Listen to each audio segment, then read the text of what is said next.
If you're a product, food or beverage photographer, you're going to need a Flatlay in your portfolio. I don't know why, but it's the photography law. One must include a Flatlay. So now there are two ways of doing this. We could do it the hard way, which is to spend hours and hours on your hands and knees on the studio floor, arranging every item, lighting it beautifully and doing your back in.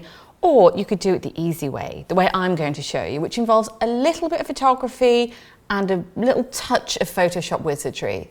It's easy and the options are literally endless. Let's go.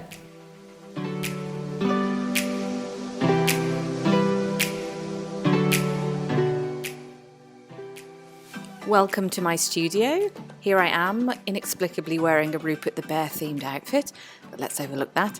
And I'm putting together a really simple lighting setup. It is just a one light setup for this kind of shot. And that's because the style I'm going for is a really poppy, high contrast look with a really dark shadow. This is a hard light look, and that means that I'm not using any lighting modifiers or diffusers. What I'm doing here is shooting each individual element alone. So the can, the watermelon, and the sprig of mint that you saw in the title card. And then we're going to put them all together in Photoshop. Make sure you use a solid background so we don't pick up any texture in the shadow. Now here's a top tip, museum gel. Museum gel is like a clear putty, I suppose. And it's sort of like, you could also use blue tack, but it's this sort of malleable putty that will stick to your item and stop a can like this from rolling around. So if we just put it there and then sort of smush the can onto it, it's going to stop it from rolling around. And then the branding, which obviously is important, will be facing up towards the camera. I'm now going to tether my camera to the computer and I'm using Capture One. The reason I like to do this is so that I can see the image on a really large screen and make sure I haven't made any rookie mistakes. Now I'm all set up, let's take a test shot and see what we have. It's a can with a dark, hard shadow. Perfect. And we're in Photoshop, and here's one I prepared earlier. Now, if you're astute or just simply have eyes, you'll realize that this is a different can. And that's because I'm going back to the original photo that I shot to show you how I build it. Yes, I could go and clean up that LaCroix can, but it would take forever. And you know what? I'm a busy girl. So here we are. We're using this beautiful gradient can, and we're going to build from here. The first thing we're going to do is to open up the image we just shot in Photoshop, and we're going to cut out the can and its shadow. If you don't know how to do this, I have a video on this very subject. The link is in the description. But essentially you cut around it with the pen tool, make a selection, put it on its own layer. A shadow is a little more complicated, but it's explained in the other video.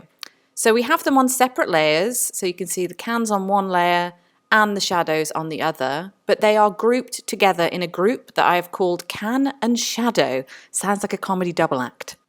Now we shot each element individually, so in another group we have the watermelon, and contained within that group we have the watermelon on its own and the shadow, but they're grouped together so we can move them around and duplicate them. And the same applies to the mint, and here are some mint leaves and shadows that I also cut out.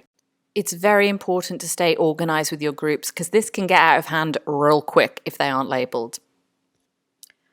Time to add a solid colour background layer, and now we have a background to our Flatlay. It's looking pretty cute. And now the magic happens. We're going to duplicate that group. Command J on your keyboard to duplicate, and then we're going to move that over here. Wow, look at that. A Flatlay has begun to emerge. Let me just reiterate what I did there in case it was too fast, because I really hate it when YouTubers like whiz through a tutorial. Anyway, so what I did is I went to the group labeled Can and Shadow, and I pressed Command J or Control J if you're on a Windows on my keyboard, and that duplicated the group. So I have Can and Shadow group and I have Can and Shadow copy. I clicked on the copy layer and moved the can to the right to create this little pattern. Now, I could continue on in this vein, just copying the group over and over again, but that kind of gets tricky because as you're moving things around, sometimes the spacing between them doesn't quite work. So what I find the best thing to do is to group the groups together. Okay, I'm just going to repeat that one more time. Group the groups together. To do this, I'm going to click on my two groups, the can and shadow and the copy, and hit Command G on my keyboard to make it into a group. Then I'm going to label this Can 2 because there are two cans present. Then I'm going to hit Command J again to make a copy of the toucan group. And then I can move the toucans over. But why stop there? Let's make life easy for ourselves. Let's click on the Can2 copy and the Can2 group, and let's group those together. Command G on your keyboard. And let's rename this group Cans 4 because there's 4 cans visible. So we know what we're working with. Now, let's duplicate that group. And again, let's move the cans over. And we're starting to create a pattern. Hopefully by this point you know what's coming. I'm going to take the Can 4 and the Can 4 copy and I'm going to group those together. Can 8. And we have 8 cans now in that group. Because they're all grouped together in a single group, we can move them as a group. So let's just move these where I feel like they're going to look best. We sort of want them to fall off the edge of the frame a little bit. Maybe over to the right. Yeah, something like that.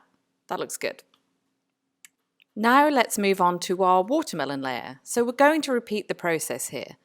We're going to Command J, duplicate the group, and then we can move that. Let's move it over here. That looks good. Maybe we just want to move the other one over slightly too. Oops. Make sure you move the group and not the individual layers. Schoolgirl error. Okay, maybe something like that. Okay, let's just move the other one over so it's in the pattern. Perfect. So now we're going to group the groups together. Command G on your keyboard, and we've got a group of watermelon 2. 2 slices of watermelon are now in a group. So let's now duplicate that group. Okay, and let's move those over. Nice. And then you know what we're going to do? We're going to click on both groups and we're going to group them together. And we have watermelon 4. And because they're all grouped together, we can now move them all together. So if we click on the group, then we can move these watermelon slices to wherever we like, something like that. And we're going to make another duplicate, and we're going to move those over to complete the pattern. Something like that, that will do in a pinch. And then, of course, we're going to group those together so they're all on one group. See how organized we're staying? This is very helpful in case you want to move things around later. So that is watermelon 8. Next, we have mint. For some reason, I imported 4, but here's just one on its own. Okay, so there's our mint layer. So you know what we're going to do, right? We're going to move it to where we think it looks good. Okay, that looks nice. And then let's duplicate that layer.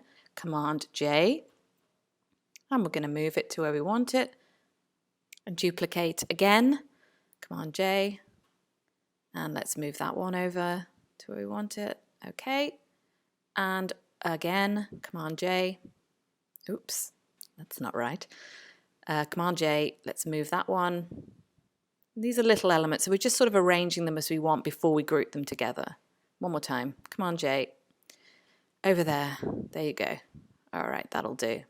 Now let's put all of these layers into our group so that we have a group of mint leaves.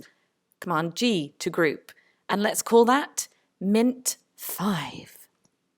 Returning to our can layer, can 8, let's duplicate that group now, okay? And then let's move that all the way up here. And because we have 8 cans together, it's so simple. And that is basically our Flatlay done. And you can move things around, you can tweak, you can add extra elements, whatever you want to do. So maybe let's make a duplicate of the mint leaves and let's just sort of have them floating slightly off the top of the screen. Yeah, something like that. Yeah, okay, there you go. So I'm going to say that our basic elements are right. So let's go back to our background layer and click on that pink. Now from our color picker, we could maybe choose a green from the can. Any color we want really, to see what works. So let's stick with that green for a moment. But the other thing we could do is we could also create our own gradient to match the gradient of the can. So click on gradient, then open up your gradient, and let's just go to a basic black and white. And then here where the black is, on the color, let's choose this pink for the shadow. And then for the lighter color, let's choose one of the greens, something like that. Nice. And there you go. You've got your custom gradient and all of your elements individually in groups above. So you can move them, get rid of them, duplicate them, do whatever you want to do.